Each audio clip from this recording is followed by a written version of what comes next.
Hi guys, Swans this here, back again for another video and back again for another transfer related video. And in this one then, Swansea City have announced their third signing of the summer transfer window. Not Kyle Joseph, it's not Joel Pereira, it is Liam Walsh, the former Bristol City and Everton midfielder. Liam Walsh is only 23 years old, so he has been around a long time it seems, but no, he is only 23 years old, so he's not incredibly old, he's not incredibly young. He's just in that age bracket where you assume you play your best football. He's only 5'5" tall, so he's not very tall indeed. You're not going to see him popping over a head and now and again, and he is English. We can't see him represent Wales, which is a big shame. Liam Walsh only played 3 games for Bristol City last season before they decided to release him. I'm not blaming Bristol City for that decision. He is very, very injury prone. Like I said, he only played 3 games last season. He did suffer 2 injuries last season. One of them was a hamstring injury and the other one was a thigh muscle strain injury. He did miss 56 games combined from all that season and the last of that season, probably the season before that with his muscle strains and that. So Liam Walsh is very, very injury prone, but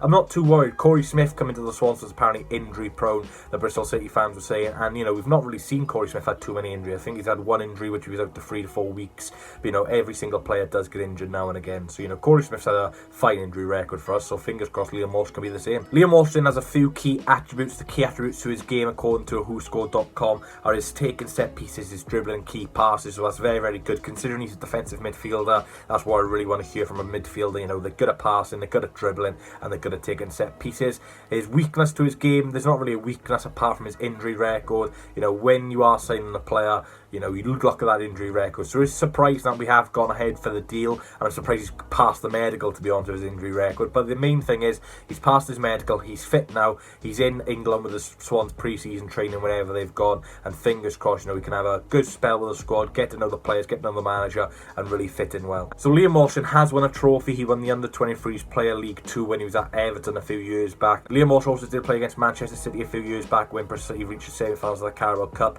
He played in both games, same with Corey Smith. So it's good that Corey Smith and Liam Walsh already has this connection, so if Matt Grimes does leave, Jay Fulton already suspended for 3 games, we could play Corey Smith and Liam Walsh, and they already know each other, so there's no need to worry about that. And it's really good, we're getting players in who have already know some of the squad, so it's really, really good.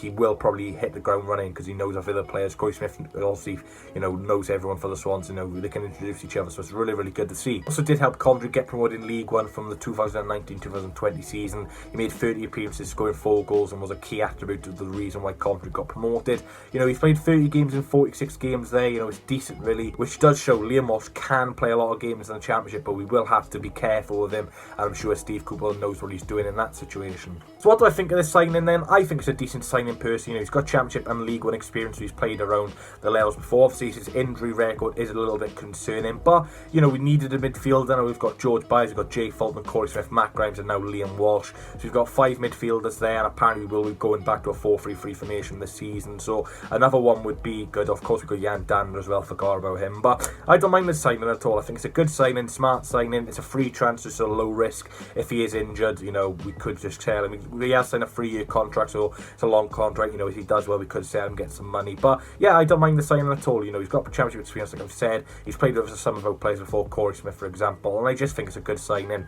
At the end of the day, it's low risk. He could do well, he could do bad. It's one of those at the end of the day. But at the end of the day, he'll bring squad depth, and I'd be more than comfortable, happy if Liam Walsh starts the first game of the season against Blackburn in just under a month's time. Let me know down below in the comment section, guys, what do you think of this signing?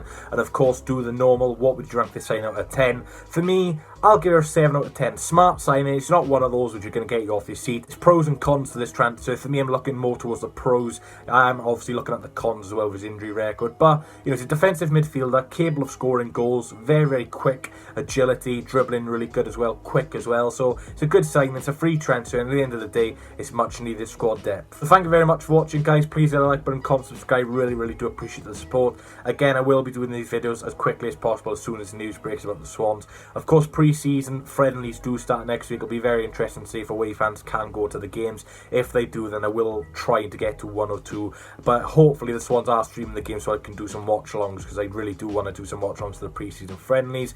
But yeah, let me know down below, guys, what would you rank this signing from 0 to 10? Of course, 0 being a crap signing, 10 being the best signing in the world. I'd give it a 7. I think that's a fair evaluation. But yeah, hopefully you guys do like this signing. Fingers crossed, Liam Walsh can make a big impact on the Swans, and fingers crossed, he can push us towards where we want to be this season. Thanks for watching, guys, and I'll see you in the next one. me show you.